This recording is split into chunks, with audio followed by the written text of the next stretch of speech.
Hey, vinyl community people and all my music loving friends. It's Mike MGK Boston back with another video on a Friday.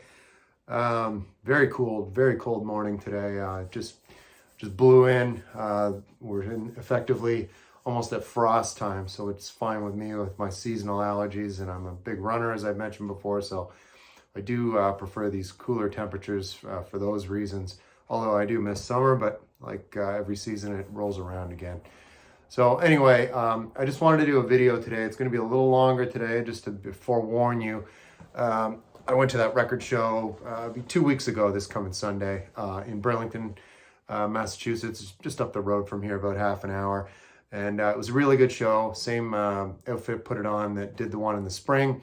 I came out of there with a really big haul, so I'm not going to show everything. It would take an hour and a half, but such as it is, I'm still gonna show a number of records and try not to talk and get through this, within 30 minutes, hopefully. But anyway, yeah, I met some cool collectors, just talking to people. That's why I enjoy these shows. It's a social thing as well as a procurement thing. So anyway, let's dive right in with the first one here. Again, I picked out a pile. I didn't spend a ton of money, but I think I got some really good stuff. Stuff that's new to me. You'll probably notice in a lot of my videos, I don't show any record store day stuff because I really don't buy that stuff. Try to keep it within a budget, my hobby. I do sell some stuff, for store credit at local shops, and just to keep it sustainable. So anyway, that said, a lot of the stuff I show, it's new to me, but not necessarily a new release. You've probably caught on to that by now. Anyway, that said, this is Emmylou Harris. This is her third album. This was released in 1970. Of course, it's called Luxury Liner. There's the title right there. There she is. I've said it before. I'll say it again. If she wasn't such a brilliant singer-songwriter, she could have been a supermodel. I mean, just beautiful. Look at her. And this album is really excellent. It kicks off the title track. Actually, it's a Graham Parsons composition. You can see he gets the credit right there. Of course, they collaborated in the early 70s. Around the time when he was doing the Flying Burrito Brothers before he passed on. I believe he passed around 73. But this is Poncho and Lefty. Of course, that's a Townes Van Zandt composition. That's on here. You Never Can Tell, C'est La Vie. That's a Chuck Berry song. That's a really, really good one. Look that up if you don't know it for whatever reason. What else on here? Tulsa Queen's good. That's a Rodney Crowell composition. If you're familiar with Rodney Crowell, he was also another singer-songwriter and performer in his own right, but he wrote songs for a lot of people. So this is her third studio album, and it's released in 1970, like I said, and it's really excellent. Luxury Liner, the name of that one. I'm going to do a triple here with Emmylou. I should say, back in the 90s, I bought Wrecking Ball when that came out. That was the Daniel Lanois thing that kind of brought her back into the forefront. Because New Country kind of killed her sound, unfortunately. So Lanois did that album with her Wrecking Ball, and that brought her back, which was a good thing. But there was no stopping her in the 70s. She was on a real roll. This one was released 9 years after Luxury Liner. It's called Blue Kentucky Girl. There she is. This is a really traditional country and western record, because I would categorize Emmylou Harris as kind of a more a folk rocker in that singer-songwriter vein, kind of like Linda Ronstadt, more than a country and western performer. But here she shows she's got country and western chops. There she is on the back, looking very country and western. Anyway, looking like she just stepped off the stage at the Grand Ole Opry. And there's some nice artwork there in the background behind Emmylou. But and she does this album with her band at the time, some of the most top-notch sought-after session guys in Nashville, and they were called the Hot Band, as you can see right there. Some of the highlights on this one, of course, the title track, Blue Kentucky Girl, Even Cowgirls Get the Blues, Hickory Wind is excellent, and Save the Last Dance for Me was a single on this one. It looks like this was a promo copy. This is in really excellent condition. So was that copy of Luxury Liner. Don't think these were originals. These were represses, probably. They're in just too good a shape. But if this is a promo, this has got to be an original. But anyway, title of this one, of course, Blue Kentucky Girl, 1979. That's her fifth studio album. And then lastly, with Emmylou, as I mentioned, the Hot Band. This is called The Last Date. This is a live album released in 1982. Interestingly enough, none of the tracks on this before she'd ever recorded. So that makes this live experience that much more unique. It's mostly covers on this. I'm moving on. She does a really excellent cover of the Springsteen song, Racing in the Streets. Really, really good. Devil in Disguise, she does a version of that. And she does a Buck Owens tune on here, Love's Gonna Live Here, which is really great too. So there she is on the back. And of course with the Hot Band, and it's The Last Date, recorded, released in 1982, I should say. Really good if you like live music, and if you like Emmylou Harris, I'd consider this essential. Really good listen. I've listened to it twice through since I picked this up a couple weeks ago, and I really, really like it. Really happy with it. So yeah, like I said at the beginning of the Emmylou talk, you know, I was new to her when I bought Wrecking Ball, and then I bought a Best Of on CD, and then it's only probably within the last year or two that I really took a deep dive into all her 70s stuff, because it's really worth listening to. So again, all of those I recommend. Obviously, if they're in this video, I'm recommending them. So still on the country and western, I go into these shows and I'm going in blind. I do have a want list. Sometimes I find some stuff on that list, sometimes I don't. I do have something that I'm going to show that I found that was on my want list, but this is just, I'm a big Willie Nelson fan, and this is from his original days. This was probably, most of these songs are early 60s, late 50s. Of course, the name of this compilation is called Hello Walls. That was his first big, he was a songwriter in Nashville, wrote songs for a lot of people. And Hello Walls, of course, was recorded by this guy, Faron Young. And this is just, I just thought I'd show this because this was the one that really brought Willie Nelson into the forefront in Nashville as an accomplished singer-songwriter and a sought-after talent. And Faron Young was already a star at this point. So this is just a compilation, all-time great hits. And you can see down the side of the year, these tracks were released. And of course, Hello Walls right there from 1961. So yeah, so that, this is just on the Pickwick label. I think they were a label that would just reissue stuff kind of like Rounder, just buy catalogs and put out these compilations. So this was a repress from 1978. Repress, original press, whatever, on Pickwick. You can see right there. So yeah, really nice compilation. Funny How Time Slips Away is another good one. One Step Beyond, The Home Motel, and Lonely Little Mansion. I mean, they're all 2-3 minute tunes, and this is a quick listen, and it's really good. So if you like early Willie Nelson, let's just seek out a hits package like this, and that's a good starting point. Again, it's Hello Walls, Willie Nelson, 1978.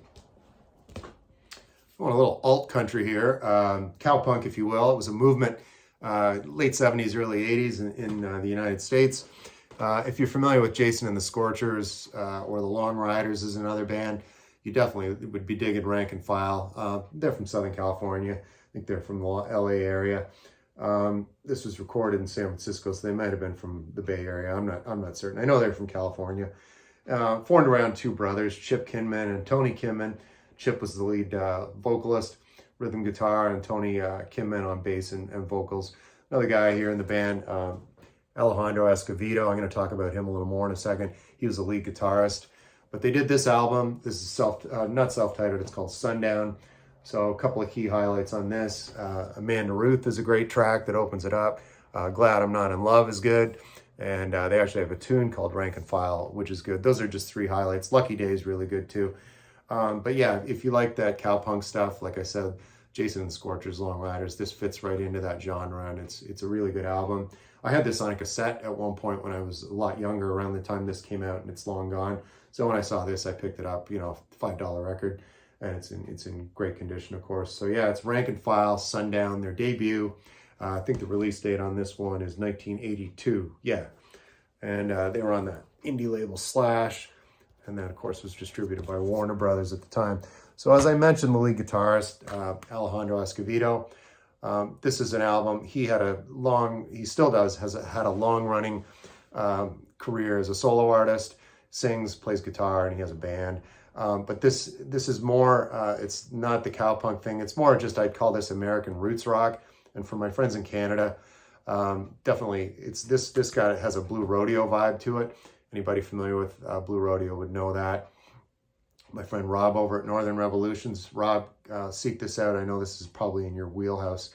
So some of the key tracks on this one. Again, the name of this album, of course, I should say, is A Man Under the Influence. Release date on this one is 2001. It was on the indie label Bloodshot, and I bought this when it came out. Wave, Rosalie is good. Wedding Day is good. I mean, this whole album is really good. Great songwriter, and if you like, again, American roots rock, this is in that tradition, and it's really good. And he's got a pretty big catalog. This is just one I picked up at the time when it came out. And again, it's called A Man Under the Influence, Alejandro Escovedo. I just thought I'd show that because, again, he was in Rank and File in the original lineup. And Rank and File did an album after that Sundown album and a third one. The second one was quite good. Third one was a flop. So, and then that was the end of that band. Here's a band I've shown before. Southside Johnny and the Asbury Dukes, of course, from Asbury Park, New Jersey. There's Southside Johnny on the cover. This is their third release. I want to say the release date on this one, 1979. So again, they were still on the Mercury label. So it's okay, but it's certainly not as good as the first two. Of course, Steve Van Zandt from the E Street Band was a benefactor of these guys. He played with them, wrote a lot of songs for them, and he's on those first two records, and those are really outstanding. This is not outstanding, but it's not going to go in the reject pile. I've given it a listen through once. The songwriting's not as good as it was because Steve Van Zandt, like I said, contributed a lot of the songwriting on those first two Southside Johnny albums, and he's not involved with this one at all, and it kind of shows. But again, it's not bad. You see, it's just a huge band. There's all the personnel on the back still, 10-piece band. And anyway, it's the Jukes. That's just the name of the album. And let's see some of the key highlights on this one, as I've only listened to this once. Which I say, well, I'd say All I Want Is Everything is okay, and Wait in Vain was good too. But yeah, it's again, it's not going in the reject pile. Got to give it another couple of spins and see what I think. But it just doesn't match up with those first two. But can't win them all, as they say. So it's the Jukes. 1979, the release date on that one. Taking a trip across the pond, way across the pond, to Australia. These Aussie guys, Mental as Anything, Fundamental. I believe this is their fifth studio release. 1985, the release date on this. So these guys, don't know how to categorize them. Kind of fun in the vein of, maybe the, I don't know who another band to compare them to. Just kind of pub rock. Pop, pub rock, fun, sing along, fun party music. Certainly not heavy by any stretch, but leans more toward pop rock sensibility. Huge single on this one, of course, was Live It Up. Really fun video for that if you want to look it up. That was definitely, you want to look it up, live it up. Anyway, Surf and Mull and Sex and Fun is another track on this one. I Just Want to Be Happy, Bus Ride. Hold On. I mean, they're all very listenable and very, very singable. And their front man was a guy named Martin Plaza. So, my friend John over at Down Under Tunage. I wonder if, John, if you have this record, I'm sure you're they just call this band the Mentals. Is kind of a nickname they have in Australia. Really didn't get a lot of traction in North America, but still, Live It Up, I think, was even in a couple of movies, soundtracks. But that's a great single, and it's Mental as Anything, Fundamental, the release date on that one. Just saw this, had to pick it up. I knew that single, and I really liked it, and I'm glad I picked that up. That's just a $3 or $4 record, and it's a lot of fun. All right, so totally shifting gears and genres like I do. It's the great Ray Charles. The release date on this one, 1960. This is, of course, a repress from, 1988. I got a great deal on this. As you can see, this was a $15 record, but it's near mint, as the seller said on the tag, and he was not exaggerating. It's just like it just came off the press. So this is, of course, with the Count Basie Orchestra. Ray does a bit of singing on this one. Moanin's a really good track. The highlight on this is One Mint Julep, and that was a pretty big hit for him on this. Stompin' Room Only is good. It's got that big band swing to it, but then, of course, you got Ray on the piano and singing, and it's really good. So it's called Genius plus Soul equals Jazz. Let's take a look here on the inside. It's pretty cool. I don't get obsessed with this stuff, but it happens to be on clear vinyl. All right. Oh, let's get it right side up. There it is. Of course, you can see there's Ray Charles. Genius plus soul equals jazz. Do the math. So yeah, really good record. Pretty cool. I don't have a lot of colored vinyl. It's, again, I've mentioned that before. It's not something I seek out, but the fact that this was on clear vinyl, I'm not going to kick it to the curb because it's pretty neat to look at, actually. It's Ray Charles. Again, genius plus soul equals jazz. Of course, Quincy Jones had some involvement too on this. But again, 1960, and this is a repress again. Date on that. 1988. Ray Charles. All right. Still in the 60s here. 1967. It's Nancy Sinatra. I'm a big fan. And this, of course, had the involvement of her longtime collaborator, Lee Hazelwood. And it's Country My Way. That's her. She's doing it her way, Nancy. So like a lot of pop singers at the time, some of them would give country a go at the time and just do a bunch of covers, and that's what this is. These are all covers. And then that's a Don Gibson song. I mentioned Don Gibson in my video last week. He was a country star in the 60s, and Oh Lonesome Me was one of his biggest hits, and it was covered by a lot of people. And she does this one on here with Lee Hazelwood singing with her. And of course, Lee's on here. They do a version of Jackson. That's a Johnny Cash song. Get While the Getting's Good, Walk Through This World With Me. I forget who did the original of that one, but that's a cover too, of course. There she is right there with Lee Hazelwood down in the corner. And you see the promo sticker on the front, of course, including Jackson. So the jacket is pretty banged up on this, but I cleaned up the record with my cleaner, and it came out really nice. I did have to replace the inner sleeve, but there you can see this was on reprise. But yeah, it's good. And once I cleaned it up, plays fine. There's a couple of pops and hisses, but really nothing to make it unlistenable. And yeah, it's Nancy Sinatra doing Country Her Way right there. 1967, the release date on that. Moving right along, back to some more jazz. Anybody who watches my videos know I love Stan Getz. I'm getting to have quite a huge section of Stan Getz in my jazz section of my collection, and that's an okay thing. So this was a record he did with the personnel on this one. Of course, it's J.J. Johnson, trombone player, and then the rhythm section's filled out with Oscar Peterson on piano. It was the Oscar Peterson trio played with this, and on drums, I forget the fellow's name, guy from the Modern Jazz Quartet fills it out. So this is a sextet, excuse me, a sextet, and this was recorded in 1957. But of course, this is a re-release. I don't know, this is sometime late 80s, I guess. Put out, I don't know what label even this is on. Oh, of course, it's on Verve. Yeah, and again, it's called Jazz at the Philharmonic. It was a series called Jazz at the Philharmonic, where whoever coordinated this, a guy named Norman Granz at Philharmonic Hall in Los Angeles. And it was a series of concerts, and they were recorded for posterity and released on record. And again, this is just one of those, probably one of the best according to critics. And yeah, I've listened to this through once, and I won't disagree. Kicks off with Billy's Bounce, which is like clocks in at 9 minutes, 35 seconds. It's funny because Oscar Peterson, so Stan Getz is used to being the band leader. So on this, you've got Oscar Peterson piano, and he's kind of giving the direction on this. And, these guys would take their cues from him. So that's really notable or noticeable rather, on the track Crazy Rhythm, which kicks off side 2. That's really excellent if you want to look up anything on this. And of course, It Never Entered My Mind. That's another one worth looking up. And they do a standard here. Another My Funny Valentine, a really excellent version of that. But yeah, this is great. I was glad I found this. I wasn't familiar with it, and now I am, and I'm really digging it. Jazz at the Philharmonic, J.J. Johnson with Stan Getz, and the Oscar Peterson trio. All right, a little more jazz here. It's my friend Keith Jarrett. Was not familiar with this at all. I've never seen it before, and I was not familiar with this guy, Gary Burton. He's coming in on the vibraphone, or the vibes, if you will.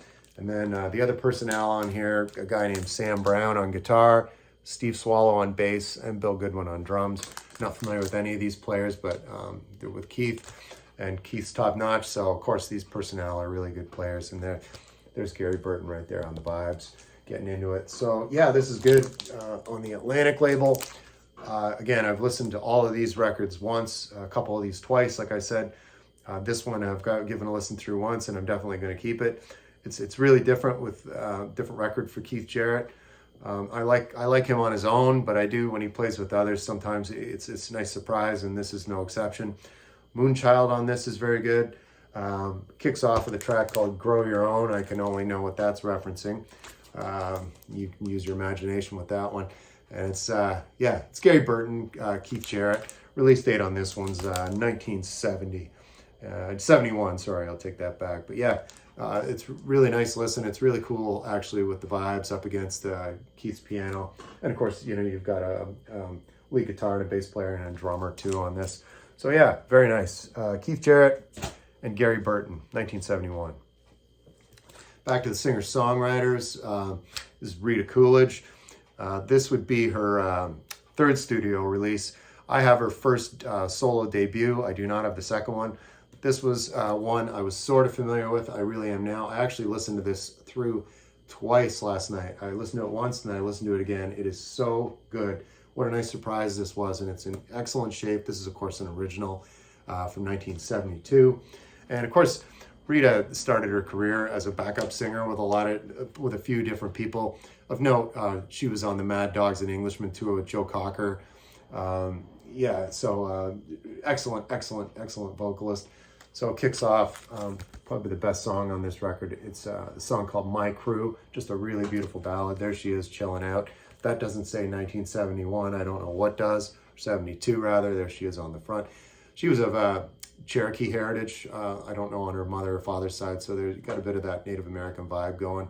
And I love that outfit and that belt. That's just really, really cool. So anyway, what else on here? There's a really good cover of Leonard Cohen, Bird on the Wire. Give that a listen if you want to seek that out on YouTube. Everybody Loves a Winner. And of course, the title track is actually written by her future husband, Chris Christopherson. And that's called The Lady's Not For Sale, the name of this album. Really interesting. This is a gatefold sleeve. As I showed the back and the front, pretty cool. But on the inside, for whatever reason, looks like she found her way over to Stonehenge. I never don't know the significance of that, but it's kind of far out. And when I was looking at this at the show and I was talking to the seller, we had a good laugh about that, Stonehenge. Of course, everybody thinks of Spinal Tap, but she had nothing to do with Spinal Tap, and I don't know what she had to do with Stonehenge, but there, I just got to show it one more time. There she is at Stonehenge, as they would say in Spinal Tap. Lady's Not For Sale, 1972. And if you see this record for sale out there, pick it up. It's really good. If you like singer-songwriter stuff, that is top-notch, 5-star excellence. All right. I tried to throw this in. This is something I didn't get the show, but I'm a big Chris Christopherson fan, and this album came out right after that one. This is the first collaboration she did with her future husband, Chris Christopherson. I can't remember if they were actually married yet at this point, but this was 72, 73, the release date on that one. And there they are. There's Chris and there's Rita on the cover. I just thought I'd just throw that in because, again, I mentioned Christopherson, and he did write the title track on The Lady's Not For Sale. So I just thought I'd throw that in as a point of interest, like I do. Al Kooper and Shuggy Otis. I've mentioned Al Kooper a million times in my videos. I'm a big fan, multi-instrumentalist, arranger. Just a really all-around great musician. So he'd done the Bloomfield Cooper Stills Super Session probably a year or two just before this one. Shuggy Otis is this kid over here. He was a child prodigy on the guitar, blues player. His father's Johnny Otis, who was well established at this point in the late 60s. And the kid was only 15 when he did this record, and Al Kooper saw the talent and said, hey, let's do it. So, way before you had shows like America's Got Talent, you had actual people like Al Kooper that could find real talent, and that was Shuggy Otis. So yeah, this again, it's you can see it's called the Kooper Session right here. Al Kooper introducing Shuggy Otis. So it's divided into two sections. One is called the songs, and then side 2 is more of a real blues record. And the songs indicate that Shuggy Shuffle, Slow Goon Bash Blues, and on side 1, I'd say Burn My Body. That's an Al Kooper composition. That's a really great track too. This whole thing is good. I had a copy of this and I had to throw it away. It was one I bought at a at a store, I think, or a sale, and it was all banged up and it was unlistenable. Even after I ran it through my cleaner, it still sounded terrible. So I had to pitch that. So when I saw this at the show, I immediately grabbed it. Again, it's a Cooper Session. And again, that other one I mentioned with Mike Bloomfield, Al Cooper and Stephen Stills, just called Bloomfield Cooper Stills Super Session. If you see that out there, grab it, because that's another fantastic one-off that he did with those other musicians. So Cooper Session. All right, where are we here? Almost at the end here, folks. The late great Waylon Jennings. Old Waylon, released in 1977. So the whole outlaw country movement gained a ton of steam at this point and kind of peaked out. This album's a little more polished than his earlier 70s stuff, but it's still really listenable. Of course, you know, the biggest song on this one was his single, Lukenbach, Texas. That was very popular and charted single. And interestingly enough, and I've mentioned before, I'm a Neil Diamond guy. I know, don't hate me. He does a great cover of Sweet Caroline on here. Actually, it's really good. And then side 2, he does a medley of That's All Right, My Baby Left Me, and that's, of course, Elvis Presley. So yeah, it's Old Waylon. I don't know what's on the inside here. Yeah, according to the seller here, it was very good plus condition, second press. So this was not an original from '77.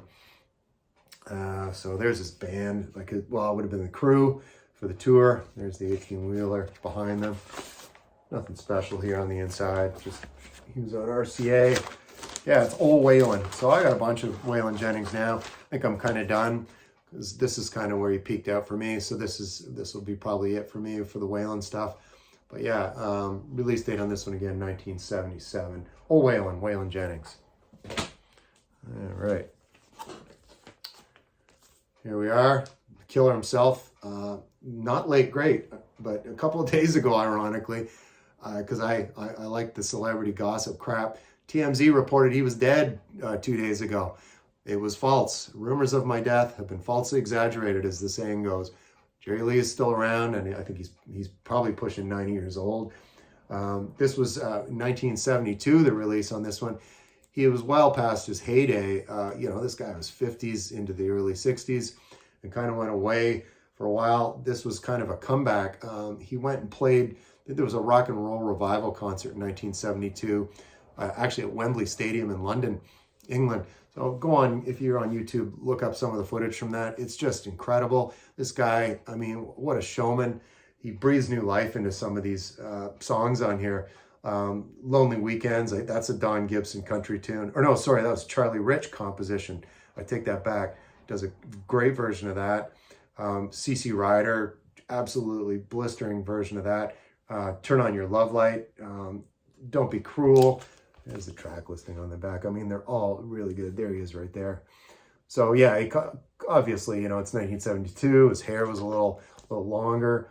Of course, and he was a little older at that point. But yeah, it's called The Killer Rocks On. It's thrown together. It's not a compilation, but it feels like a compilation when you listen through. But it's really good, and this is in excellent condition. Of course, he was on it's on the Mercury label. You can see right there. But yeah, just really a fun listen. I'm not into a lot of 50s country or 50s rock and roll, but I do like Jerry Lee Lewis. I just like wild personality, wild guy. That's why they call him the Killer. And just to watch him play live on those keys, it's like nothing you've ever seen before. Yeah, so it's Jerry Lee Lewis, the Killer, Rocks On, right there, 1972. Really good. Wasn't familiar with that, and now I am, and it's one of those, again, like I said at the beginning of this video, new to me, which is all good. More country and western here. Call him the mayor of Bakersfield. He was part of the originators of the Bakersfield sound out of California. Of course, it's Buck Owens right here, and it's Your Tender Loving Care. Release date on this one, I want to say it's around 1967. Yeah, some really great ones on here. Of course, Sam's Place was a big single on this. Only You Can Break My Heart. Speaking of that, good thing I have these near. I meant to pull this earlier. Good thing I have everything alphabetized. So yeah, Only You Can Break My Heart. So Another guy from Bakersfield's this guy. This is Dwight Yoakam, of course. And Dwight would call, in any interview, Buck Owens was his main mentor and musical influence. So this was a whole album he did when Buck Owens passed. This was in 2007. Of course, it was on the indie label New West. And it's all Buck Owens tunes right there. Of course, right there, it's dedicated to the memory. Buck Owens' music and the Bakersfield sound. And there's there's Dwight. So again, Only You Can Break My Heart. He does an excellent version of that. So again, if you want to hear a great cover of a Buck Owens song, and he does it justice, it's Dwight Yoakam, Only You Can Break My Heart. Really excellent track. And again, back to this, again, it was Your Tender Love and Care. Again, this is an original press. It's in immaculate shape. The problem with this old country stuff is whenever I find it, it's really always in really terrible condition. So this one seller, he had a bunch of old country and western, and it was all in really good shape, and prices were really fair. So again, I like the 60s Buck Owens stuff a lot, and I'm glad I found this. Of course, he was on the Capitol label right there. All right, so very near the end. And one more. This is an interesting record. Of course, here he is again, Buck Owens and his Buckaroos. It was his backup band. This one's about 1971, 72. It's all covers. Not all covers, actually, but a couple of covers on here. I take that back. He does a cover of Love Minus Zero. That's a Bob Dylan song. And, of course, the name of this record here, Bridge Over Troubled Water. Of course, Simon & Garfunkel, he does a version of that. So this was kind of a departure. A lot of the traditional country and western people and their audience were quite conservative. So to do covers of, like, kind of hippie music with a certain sensibility was kind of an oddity. And it really plays well, actually, on this. I didn't know what this was going to sound like, but I actually really enjoyed it. There he is in a contemplative pose right there on the cover, Buck Owens. Really good player, good band leader, and he has a great voice. Now, let's see what's on the inside here. I don't think anything of note. Yeah, so that's a Capitol with the purple dot. And yeah, it's Buck Owens, Bridge Over Troubled Water. Really good. Look up that cover of Bridge Over Troubled Water on YouTube. You'll be surprised. It does it justice. Well, as a good cover version should. All right. And lastly, it's Johnny Cash. This is the Johnny Cash show. It was a variety show that ran on American television. I want to say between 1968 and 1971. And he'd have various guests, musical guests come on, and he would perform with them. And this was just kind of a record that they put out, I think, to, supplement the TV show and promote the TV show. It's not something I've ever seen before out there, and I've got a bunch of Johnny Cash stuff from the 60s into the 70s. And of course, it was all recorded live at the Grand Ole Opry in Nashville, Tennessee. You can see right there. There he is on stage. So it kicks off, and this was actually a pretty big, huge hit for him. Chris Christopherson wrote it. It's called Sunday Morning Coming Down. Look up the Christopherson version. Look up the Johnny Cash version and compare them. They're both excellent. And then, there's a medley on the other side here. Mississippi Delta, Detroit City on Cloudy Day. And then he does a bit of interplay with the audience where he talks a bit. Does a cover of the Dave Dudley song, 6 Days on the Road, which is pretty good. Kind of a trucking tune. Yeah, this is good. It's the Johnny Cash show. Again, the release date on this one, 1970. Let's see on the inside. Another one on, this one's on Columbia. Yeah, Johnny Cash. So that's going to round it up today, folks. I did come in around, just over 30 minutes, longer than I usually go. I had more in this, but these were kind of the best of.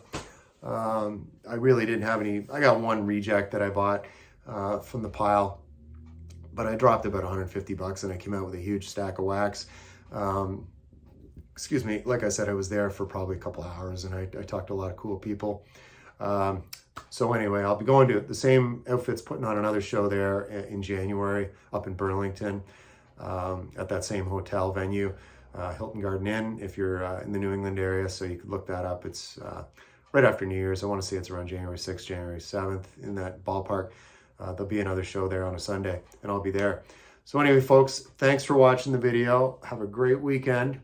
and keep listening to the tunes. See you next time. Oh, wait. Gosh, I can't say see you next time. I'm going to say one more thing here. I had a lot of great comments on my last video, of course, with my very special guest, my wife, Patty. She had a good laugh about it. And when I showed her the comments, like I said, she's professionally in her career, I don't want to say what she, for a living, she's kind of in a sales and marketing role, but she's been a presenter for several years, so she's not shy. So she's like, hey, I'll do another video. So I'm going to come up with something, not immediately, but you'll never know when Patty will pop up. So you can have, that's something to look forward to on the MGK Boston channel. We're going to come up with something funny along those lines. Not like Robert Fripp and Toya. We're not that talented, but if you ever watch any of Robert Fripp and Toya videos on YouTube, those are hilarious.